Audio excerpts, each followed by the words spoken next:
నమస్కారం ఘంటారావానికి స్వాగతం ముందుగా ప్రధానాంశాలు క్వాంటమ్ కంప్యూటింగ్ లో 1400 ఏకారం తెలిపింది 3057 మందికి క్వాంటమ్ అప్లికేషన్స్ లో శిక్షణ ఇచ్చి ఉద్యోగాలు ఇచ్చే ప్రతిపాదనలకు ఆమోద ముద్ర వేసింది అమృత్ 2లో 506 పెండింగ్ ప్రాజెక్టులను 9613 కోట్ల రూపాయల నిధులతో చేపట్టేందుకు అంగీకరించింది రాజధాని అమరావతిలో Lok Bhavan assembly Darbar hall staff క్వార్టర్ల నిర్మాణానికి పచ్చజెండా ఊపింది సీడ్ యాక్సెస్ రహదారిని 16వ జాతీయ రహదారికి అనుసంధించే పనులను 532 కోట్లతో టెండర్లు పిలిచేందుకు ఆమోద ముద్ర వేసింది రాష్ట్ర పెట్టుబడుల ప్రోత్సాహక మండలి ఇటీవల ఆమోదించిన 20,444 కోట్ల రూపాయల పెట్టుబడులకు మంత్రివర్గం పచ్చజెండా ఊపింది గిరిజన సంక్షేమ శాఖలో 417 భాషా పండితుల పోస్టులను స్కూల్ అసిస్టెంట్లుగా ఉన్నతీకరించింది 1 లక్ష కోట్లతో క్వాంటమ్ మిషన్ ఫండ్ కేంద్ర ప్రభుత్వం ఏర్పాటు చేసినా కూడా ఈ రోజు వరకు ఏ రాష్ట్ర ప్రభుత్వం కూడా ఆ ఫండ్ నుంచి నిధులు తీసుకుని క్వాంటమ్ టెక్నాలజీని డెవలప్ చేయడానికి చర్యలు తీసుకున్నట్లయితే నాకు సమాచారం లేదు మన రాష్ట్రంలోకి దాదాపు 1421 కోట్ల పెట్టుబడులు స్టార్టప్స్ కానివ్వండి వీళ్ళందరూ కూడా 3057 మందికి ఈ క్వాంటమ్ టెక్నాలజీలో లేదా క్వాంటమ్ అప్లికేషన్స్లో మరి వివిధ స్టార్టప్ కంపెనీస్ని తీసుకురావడం జరుగుతూ ఉంది సూర్య గారి కింద ఎస్సీస్కి నాకు తెలిసి 90% 100% సబ్సిడీతో రూఫ్ టాప్ సోలార్ ప్లాంట్స్ ఇస్తూ ఉన్నాము వారు గృహ అవసరాలకు వాడుకొని మిగతాది గ్రిడ్ కూడా కలిపే వెసులుబాటు ఉంది ఇప్పుడు బలహీన వర్గాలకి ప్రత్యేకంగా ఈ పాలసీని అంటే కేంద్ర ప్రభుత్వం పూర్తిగా సబ్సిడీ ఇవ్వదు దీనికి 60% ఎంతో ఇస్తున్నారు 60,000 ఎంతో ఇస్తున్నట్టున్నారు దానికి అదనంగా ఈ రాష్ట్ర ప్రభుత్వం కూడా 20,000 రూపాయలు సబ్సిడీ ఇచ్చి BC backward classes roof top ఇన్స్టాలేషన్స్ని సోలార్ ఇన్స్టాలేషన్ చేయాలని చెప్పేసి ప్రభుత్వం ఏదైతే ప్రతిపాదన చేశారో కేబినెట్ ఆమోదించిందని చెప్పేసి మనం చేస్తాను ఈ సర్వేలో జరిగిన తప్పుల తడకల మూలంగా వస్తున్న వైద్యాలు కానివ్వండి వీటన్నిటిని దృష్టిలో పెట్టుకుని 1 సంవత్సర కాలంలో ఈ రెవెన్యూ సమస్యల్ని పూర్తిగా పరిష్కరించాలి అని చెప్పేసి భవిష్యత్తులో ఇటువంటి సమస్యలు తలెత్తుకోకుండా ఏదైతే రికార్డ్స్ని కరెక్ట్ చేస్తారో ఆ కరెక్టెడ్ రికార్డ్స్ అన్నిటినీ కూడా బ్లాక్ చైన్లో క్లౌడ్లో స్టోర్ చేసి శాశ్వత పరిష్కారాన్ని కూడా ఇవ్వాలని చెప్పేసి కూడా ముఖ్యమంత్రి గారు ఈరోజు సూచన చేశారని చెప్పేసి మనం చేస్తాను చంద్రబాబు మోదీ సారథ్యంలో ఆంధ్రప్రదేశ్ అభివృద్ధిలో దూసుకెళ్తోందని మధ్యప్రదేశ్ ముఖ్యమంత్రి మోహన్ యాదవ్ అన్నారు శ్రీ సత్యసాయి జిల్లా ధర్మవరంలో అటల్ మోదీ సుపరిపాలనా యాత్రను ఆయన లాంఛనంగా ప్రారంభించారు ధర్మవరం పట్టణంలో వాజ్పేయి విగ్రహాన్ని ఆవిష్కరించారు ఈ సందర్భంగా నిర్వహించిన బహిరంగ సభలో కూటమి ఎమ్మెల్యేలు నేతలు పాల్గొన్నారు దివంగత మాజీ ప్రధాని అటల్ బిహారీ వాజ్పేయి చరిత్రను భావి తరాలకు తెలిసేలా జిల్లాకో విగ్రహం పెట్టాల్సిన అవసరం ఉందని బీజేపీ రాష్ట్ర అధ్యక్షుడు మాధవ్ అన్నారు मोदी जी की तरफ देखता हूं तो माननीय नायडू जी आंध्र को आगे बढ़ा रहे हैं देश को माननीय नरेंद्र मोदी जी आगे बढ़ा रहे हैं जिनके कारण से आयुष्मान योजना जो चंद्रबाबू नायडू ने यहां चालू की थी गरीबों के इलाज के लिए यहां पर ये अलग प्रकार से आगे बढ़ रही वो पूरे देश को ये आयुष्मान का लाभ दे रहे हैं प्रधानमंत्री किसान सम्मान निधि पहली बार पूरे देश के किसानों को देने का काम माननीय प्रधानमंत्री ने किया जल जीवन मिशन गति शक्ति Sagarmala Bharatmala startup India stand up India कितनी प्रकार की योजना गरीबों के जीवन को अच्छा बनाने के लिए दी है मोदी जी और नायडू जी के माध्यम से आगे बढ़ता हुआ आंध्र और मध्य प्रदेश सहित माननीय मोदी जी के नेतृत्व में आगे बढ़ता देश देख रहा हूं ఆనాడు ఎన్డీఏలో చంద్రబాబు నాయుడు గారు కూడా ముఖ్యమంత్రిగా ఉన్నారు ఆనాడు కేంద్రంలో రాష్ట్రంలో ఎన్డీఏ ప్రభుత్వం ఉంటే అభివృద్ధి పరిగెత్తులు పెట్టింది ఆనాడు సంక్షేమ పథకాలు విస్తృతంగా ప్రజలందరికీ కూడా ఎటువంటి రాజకీయ వివక్ష లేకుండా అందించే ప్రయత్నం జరిగింది ఇవాళ దాన్ని స్ఫూర్తిగా తీసుకుని మళ్ళా అందే ఎన్డీఏ ప్రభుత్వాలు కేంద్రంలో నరేంద్ర మోడీ గారి రూపంలో రాష్ట్రంలో చంద్రబాబు నాయుడు గారు పవన్ కళ్యాణ్ గారి రూపంలో అభివృద్ధిని సంక్షేమాన్ని సమాంతరంగా తీసుకెళ్లి ఆంధ్రప్రదేశ్ ని అభివృద్ధి భాగాన మొదటి స్థానంలో ఉంచడం కోసం ప్రయత్నం చేస్తా ఉన్నారు విగ్రహాలంటే వేలం వెరిగా పెట్టాలని కాదు జిల్లాకు ఒక విగ్రహం పెట్టాలి తప్పనిసరిగా దాని ఆలనా పాలన చూడాలి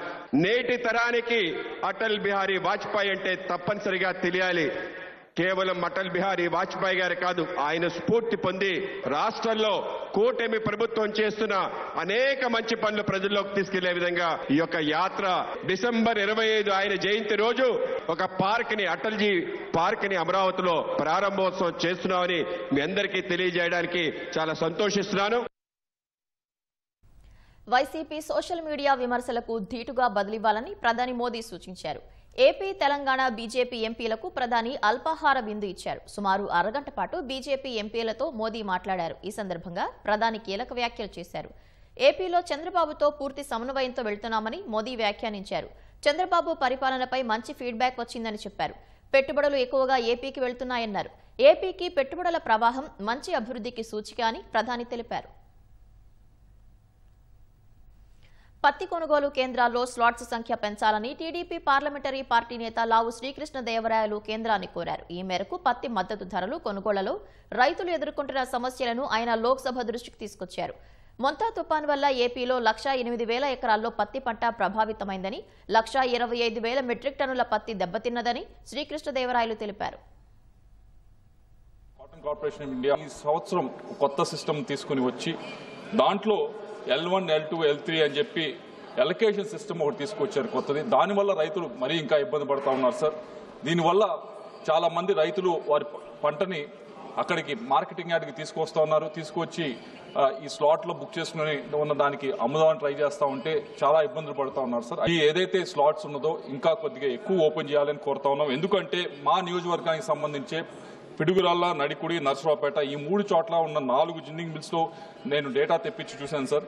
5,450 క్వింటాలు పత్తిని ప్రాసెస్ చేయగలవు ఈ జిన్నింగ్ మిల్స్. అయితే కేవలం ఈ రోజు చేస్తా ఉంది 3,550 క్వింటాలు మాత్రమే అవి ప్రాసెస్ చేస్తా ఉన్నాయి. అంటే ఇంకా 30-35% ఇంకా చేయగలిగి ఉండి కూడా చేయలేని పరిస్థితి కూడా ఉంది. ఎందుకు అంటే ఈ కోటా సిస్టమ్ పెట్టడం వల్ల. కాబట్టి టెక్స్టైల్ మినిస్ట్రీ గారి ద్వారా కోరేది ఏమిటంటే ఈ కోటాని పెంచి రైతులకి మంచి చేయాలి అని చెప్పి కోరుతా ఉన్నాం. రెండోది ఏదైతే డిస్కలర్ అయినాయో, కొద్దిగా డ్యామేజ్ అయినాయో వాటిని కూడా కొద్దిగా రేటు తగ్గించని కొనమని కోరుతా ఉన్నాం.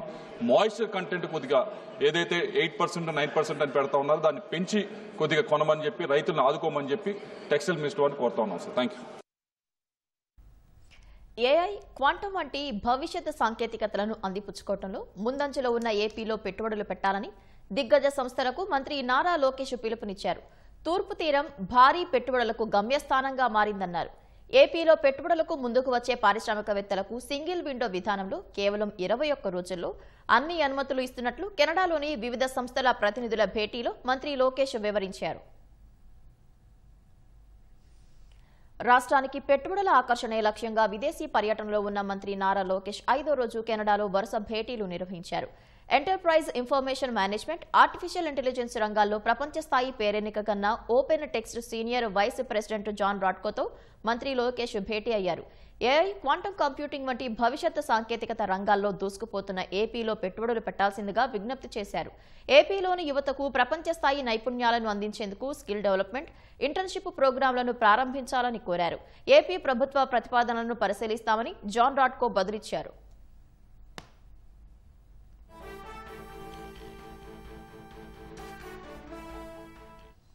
ఏఐ, క్లీన్టెక్, రెన్యూవబుల్ ఎనర్జీ, మౌలిక సదుపాయాల రంగంలో ఆస్ట్రేలియా పెట్టుబడులకు సహకారం అందించాలని Toronto consulate general of India Kapidhwaj Pratap Singh Canada India business council ప్రతినిధులను మంత్రి లోకేష్ కోరారు. పారిశ్రామిక పెట్టుబడులకు ఏపీ అత్యంత అనుకూలమైన ప్రదేశమన్నారు. స్పీడ్ ఆఫ్ డూయింగ్ బిజినెస్ విధానాలతో ఏపీ వేగవంతంగా అభివృద్ధి సాధిస్తోందని తెలిపారు. రాష్ట్రంలో అనుసరిస్తున్న ఇండస్ట్రీ ఫ్రెండ్లీ విధానాల వల్ల కేవలం 18 నెలల్లోనే 23.5 లక్షల కోట్ల పెట్టుబడులు సాధించామని, రాబోయే రోజుల్లో మరిన్ని గ్లోబల్ సంస్థలు రాబోతున్నట్లు తెలిపారు. భవిష్యత్తులో భారత్, కెనడాల మధ్య ప్రాధాన్యత రంగాల్లో సహకారం మరింతగా పెరిగే అవకాశం ఉందని టొరంటో సీజీఐ కపిధ్వజ తెలిపారు.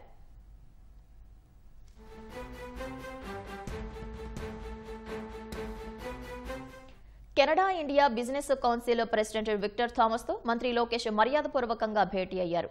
Semi conductors, IT, electronics, data సెంటర్లు ఏర్పాటు చేసే సంస్థలకు ఏపీలో అత్యుత్తమ ప్రోత్సాహకాలను అందిస్తున్నట్లు మంత్రి వెల్లడించారు. అమరావతి రాజధానిలో 65,000 కోట్లతో అభివృద్ధి పనులు శరవేగంగా సాగుతున్నాయన్నారు. విమానాశ్రయాలు, పోర్టులు, లాజిస్టిక్స్, రోడ్లు వంటి మౌలిక సదుపాయాలపై పెట్టుబడులు పెట్టేందుకు కెనడియన్ పారిశ్రామికవేత్తలను ప్రోత్సహించాల్సిందిగా లోకేష్ విజ్ఞప్తి చేశారు. కెనడా, ఇండియా మధ్య వాణిజ్యం, పెట్టుబడులను పెంచేందుకు CIBC వారధిగా పనిచేస్తుందని విక్టర్ థామస్ తెలిపారు. ఏపీలో పారిశ్రామిక అభివృద్ధికి సహాయ సహకారాలు అందిస్తామని భరోసా ఇచ్చారు. పల్నాడు జిల్లా జంట హత్యల కేసులో పిన్నెల్లి సోదరులకు మాచర్ల కోర్టు రిమాండ్ విధించింది. పోలీసులు వారిద్దరిని నెల్లూరు జైలుకు తరలిస్తున్నారు. పల్నాడు జిల్లా గుండ్లపాడు వద్ద ఈ ఏడాది మే 24న టీడీపీ నేతలు కోటేశ్వరరావు, వెంకటేశ్వర్లను దారుణంగా హత్య చేసిన కేసులో A6, A7గా ఉన్న పిన్నెల్లి సోదరులను సుప్రీంకోర్టు 2 వారాల్లోగా లొంగిపోవాలని ఆదేశించింది. మరో గత్యంతరం లేని పిన్నెల్లి రామకృష్ణారెడ్డి, ఆయన సోదరుడు వెంకట్రామిరెడ్డి ఒకే కారులో కోర్టుకు వచ్చారు. న్యాయాధికారి ఎదుట లొంగిపోయారు. మాచర్లలో పిన్నెల్లి అనుచరుల గత అరాచకాలు, గూండాయిజాన్ని దృష్టిలో ఉంచుకుని పోలీసులు కోర్టు వద్ద పటిష్ట బందోబస్తు ఏర్పాటు చేశారు.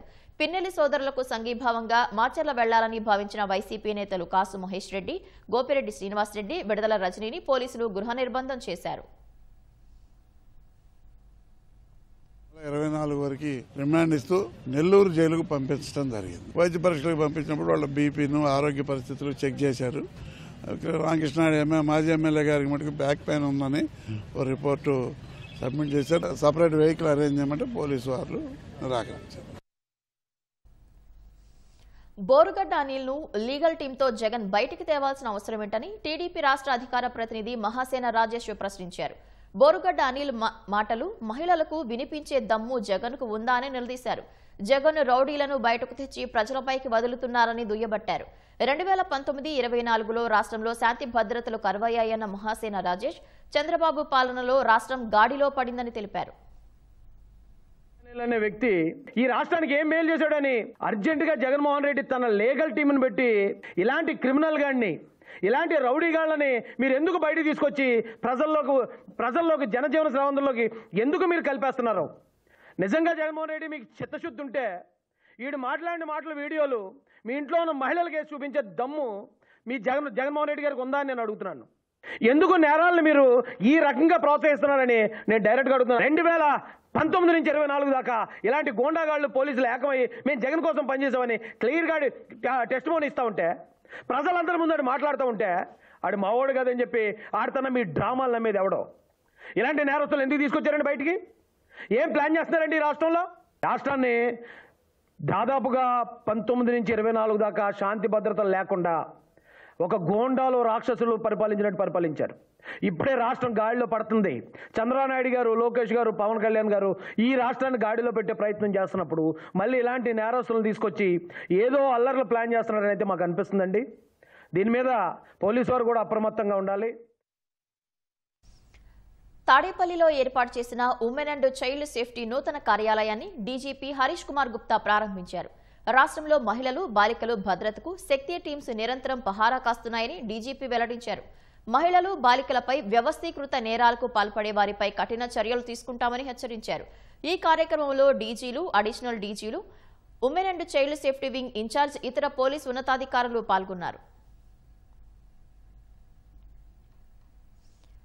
ఇండిగో సంక్షోభం తర్వాత కడప విమానాశ్రయంలో అన్ని విమానాలు నిర్ణీత సమయానికి నడుస్తున్నాయని విమానాశ్రయ డైరెక్టర్ సుజిత్ కుమార్ తెలిపారు. విమానాలు ఆలస్యమైనప్పుడు ఎయిర్పోర్ట్లో చిక్కుకుపోయిన ప్రయాణికుల కోసం ఏఏఐ, ఇండిగో ఎయిర్లైన్స్ అన్ని ఏర్పాట్లు చేస్తున్నట్లు తెలిపారు. 2026 మార్చి కల్లా విమానాశ్రయంలో కొత్త టెర్మినల్ భవన నిర్మాణ పనులు పూర్తి చేస్తామన్నారు. కడప విమానాశ్రయంలో ప్రయాణికులకు మరిన్ని మెరుగైన సేవలందించేందుకు కృషి చేస్తున్నామన్నారు. रिसेंटली आप सबको पता होगा कि इंडिगो एयरलाइंस का शेड्यूल लेके कुछ प्रॉब्लम हो गया था पूरा कंट्री में, तो उसमें हमारा एयरपोर्ट भी एक दिन थोड़ा अफेक्टेड हुआ था. लेकिन ये है कि ये बताना चाहते हैं कि आज का दिन में कोई प्रॉब्लम नहीं है, सब कुछ नॉर्मल हो गया है. इंडिगो एयरलाइंस भी बराबर चल रहा है, सब टाइम पे आ रहा है फ्लाइट्स, पैसेंजर्स भी फुल जा रहा है. एयरलाइंस भी बराबर ख्याल किया पैसेंजर्स का, उन्होंने स्नैक्स प्रोवाइड किया था पैसेंजर्स को जिस दिन डिले हुआ था. कोई लेट नहीं है, कोई डिले नहीं है. हमारा यहाँ पे कोई पैसेंजर्स का बैगेज पेंडिंग नहीं है, सब बराबर ठीक चल रहा है as per as IndiGo is concern. Nandyal జిల్లా బేతంచెర్లలో కాకతీయ వైన్ షాప్ ను యజమాని చంద్రశేఖర్ మూసివేశారు. ఎక్సైజ్ సిఐ వరలక్ష్మి డబ్బులు ఇవ్వాలని వేధింపులకు గురిచేస్తున్నారని ఆరోపించారు. డబ్బులు ఇవ్వకపోవడంతో కేసులు పెడతామని బెదిరిస్తున్నారని, వేధింపులు తాళలేక కాకతీయ వైన్ షాపు మూసివేస్తున్నట్లు తెలిపారు. దీన్ని ఇంత ముందుకు 5 డీడీలు తీయడం జరిగినది. నాకు అది దిక్కుదార రావడం లేదు. అందుకు కారణంగా దీన్ని మళ్ళీ చూడాలనే ఉద్దేశంతో ప్రభుత్వం వాళ్ళు ఇస్తే దీన్ని 48 లక్షలు కొనుగోలు చేసి నేను నడుపుతున్నా. ఎక్సైజ్ వాళ్ళు చాలా ఇబ్బందికరంగా నన్ను పెట్టడం వలన నేను ఈరోజు దీన్ని షాపుని వాళ్ళు కేసులు పెడతాం అది ఇదన వలన నేను దీన్ని వదులుకుంటా. వాళ్ళకు డబ్బులు ఇవ్వలేను. ఇంతవరకు ఇచ్చిన డబ్బులు ఇది వాళ్ళు చేసిన ఇబ్బందికి నేను చాలా ఇబ్బంది పడుతున్నాను. 20 లక్షలు దర్దాపులు ఇచ్చినాము. ఇప్పుడు మళ్ళీ 5 లక్షలు డిమాండ్ అంటే ఎక్కడి నుండి తెచ్చి ఇవ్వాలా? ఎక్సైజ్ వరలక్ష్మి గారు నాకు క్యాచర్ పెట్టి మేము ఏం కావాలంటే కావాలంటే ఇస్తాం, ఏదైనా లేనిపోని కేసులు పెడతాము అని మమ్మల్ని ఇంత ఇబ్బంది పెడతారని నా జీవితంలో ఇక్కడ కూడా అనుకోలేదు. వాళ్ళ పై వాళ్ళకు కూడా ఎన్నిసార్లు చెప్పాలనేది మాకు అర్థం కాక నా షాప్ ఈ రోజుతో నేను బంద్ చేస్తున్నా. అరుణాచల్ ప్రదేశ్ అంజా జిల్లాలో ఘోర ప్రమాదం జరిగింది. పర్వత ప్రాంతంలో ప్రయాణిస్తున్న ఓ ట్రక్కు అదుపు తప్పి లోయలో పడగా అందులోని 18 మంది కూలీలు దుర్మరణం పాలయ్యారు. మరో 3 ఆచూకీ ఇంకా లభించలేదు. ప్రమాదంలో చనిపోయిన వారంతా అస్సాం వాసులని, రోజువారీ కూలీలుగా పనులు చేస్తూ జీవనం సాగిస్తున్నారని పోలీసులు తెలిపారు.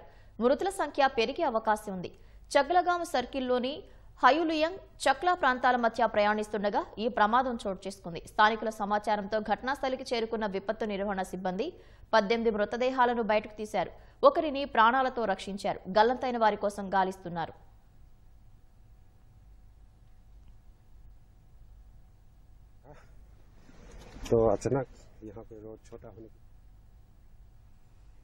Dead economy. కొద్ది రోజుల క్రితం భారత్ను ఉద్దేశిస్తూ అమెరికా అధ్యక్షుడు డొనాల్డ్ ట్రంప్ చేసిన వ్యాఖ్యలు ఇవి. ట్రంప్ ఈ మాటలు అన్న కొద్ది రోజులకే టెక్ దిగ్గజాలు భారత్లో 6 లక్షల కోట్ల రూపాయలకు పైగా భారీ పెట్టుబడులను ప్రకటించాయి. ఆర్టిఫిషియల్ ఇంటెలిజెన్స్ కోసం సాంకేతిక నిపుణులను అందించే కేంద్రంగా భారత్ మారనుంది. టెక్ దిగ్గజాలకు అమెరికా తర్వాత భారత్ అతిపెద్ద ఆదాయ వనరుగా ఉండనుందని, అనేక డేటా సెంటర్లకు నిలయంగా మారనుందని టెక్ నిపుణులు తెలిపారు. అమెరికా అధ్యక్ష పగ్గాలను రెండోసారి చేపట్టినప్పటి నుంచి భారత్కు వ్యతిరేకంగా డొనాల్డ్ ట్రంప్ అనేక నిర్ణయాలు తీసుకున్నారు. రష్యా నుంచి చమురు కొంటోందన్న కారణంతో అమెరికాకు భారత ఎగుమతులపై సుంకాలను ఏకంగా 50% చేర్చారు. భారతీయులు ఎక్కువగా దరఖాస్తు చేసే H-1B వీసా ఫీజును ఏకంగా $1,00,000 పెంచారు. అంతేకాదు భారత డెడ్ ఎకానమీ అని ఎగతాళి చేశారు. భారత్ సహా ఇతర దేశాల్లో పెట్టుబడులు పెట్టవద్దంటూ టెక్ దిగ్గజాలకు సూచించారు. అయితే ట్రంప్ మాటలు టెక్ దిగ్గజాలు అసలేమాత్రం పట్టించుకోవడం లేదు. డెడ్ ఎకానమీ అని ట్రంప్ అభివర్ణించిన భారత్లో గూగుల్, మైక్రోసాఫ్ట్, అమెజాన్, ఇంటెల్ వంటి టెక్ దిగ్గజాలు గత కొన్ని వారాలుగా భారీగా పెట్టుబడులను ప్రకటించారు.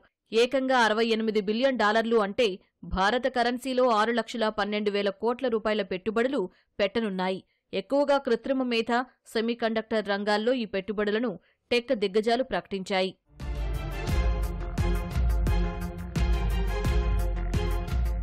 అమెరికా అధ్యక్షుడు డొనాల్డ్ ట్రంప్ సొంత వ్యాపార సంస్థ Trump media and technology group కూడా తెలంగాణ ఫ్యూచర్ సిటీలో 1,00,000 కోట్ల రూపాయల పెట్టుబడులను పెట్టనున్నట్లు ప్రకటించింది. వచ్చే 4 ఏళ్లలో భారత్లో $17.5 బిలియన్ పెట్టుబడిని పెట్టనున్నట్లు మైక్రోసాఫ్ట్ వెల్లడించింది. భారత్ ఏఐ భవిష్యత్తుకు అవసరమైన మౌలిక సదుపాయాలు, నైపుణ్యాలు, సామర్థ్యాలను నిర్మించనున్నట్లు తెలిపింది. 2030 నాటికి 2 కోట్ల మంది భారతీయులకు ఏఐలో మైక్రోసాఫ్ట్ శిక్షణ ఇవ్వనుంది. 2030 నాటికి భారత్లో $35 బిలియన్ పెట్టుబడి పెట్టనున్నట్లు అమెజాన్ వెల్లడించింది. ఎక్కువగా ఏఐ రంగంలోనే ఈ పెట్టుబడులు ఉండనున్నాయి. ఈ దశాబ్దం చివరి నాటికి భారత్లో అమెజాన్ పెట్టుబడులు $75 బిలియన్ చేరనున్నాయి. విశాఖపట్నంలో డేటా సెంటర్ సహా $15 బిలియన్ పెట్టుబడులు పెట్టనున్నట్లు గూగుల్ ఇప్పటికే ప్రకటించింది. భారత్లో సెమీకండక్టర్ల తయారీలో ఇంటెల్ భాగమవుతోంది. మన దేశంలో కాగ్నిజెంట్ తన కార్యకలాపాలను విస్తరించనుంది. ఓపెన్ ఏఐ ఇటీవల ఢిల్లీలో తన మొదటి భారత కార్యాలయాన్ని ప్రారంభించింది. మెటా కూడా బెంగళూరులో తన కొత్త కార్యాలయాన్ని ప్రారంభించనుంది. ఏప్రిల్లో గూగుల్ తన కొత్త బెంగళూరు క్యాంపస్ అయిన అనంతను ఆవిష్కరించింది. ఇది ప్రపంచవ్యాప్తంగా గూగుల్కు ఉన్న అతిపెద్ద కార్యాలయాలలో ఒకటి. ఐఫోన్ల తయారీని చైనా నుంచి షిఫ్ట్ చేయడానికి యాపిల్ కూడా $1.5 బిలియన్ పెట్టుబడులు ప్రకటించింది. అమెరికా తర్వాత భారత్ అతిపెద్ద ఆదాయ వనరుగా మారబోతోందని, అనేక డేటా సెంటర్లకు నిలయంగా ఉంటుందని టెక్ నిపుణులు అభిప్రాయపడుతున్నారు. ఆర్టిఫిషియల్ ఇంటెలిజెన్స్ కోసం సాంకేతిక నిపుణులను అందించే కేంద్రంగా భారత్ ఉంటుందని తెలిపారు. స్టాన్ఫోర్డ్ ఏఐ ఇండెక్స్ ప్రకారం ఏఐ పెట్టుబడులను స్వీకరించే కొత్త కంపెనీలలో భారత్ ప్రపంచంలోని మొదటి 5 స్థానాలలో ఉంది. 2024లో 74 కొత్త ఏఐ స్టార్టప్లు నిధులు పొందాయి. ఈ స్టార్టప్లు ప్రైవేటుగా $1.16 బిలియన్ సేకరించాయి. రష్యా ఉక్రెయిన్ యుద్ధానికి ముగింపు పలికేందుకు తీవ్రంగా ప్రయత్నిస్తున్న అమెరికా అధ్యక్షుడు డొనాల్డ్ ట్రంప్ తాజాగా మాస్కోకు అనుకూలంగా కొన్ని ఆఫర్లు ఇచ్చినట్లు తెలుస్తోంది.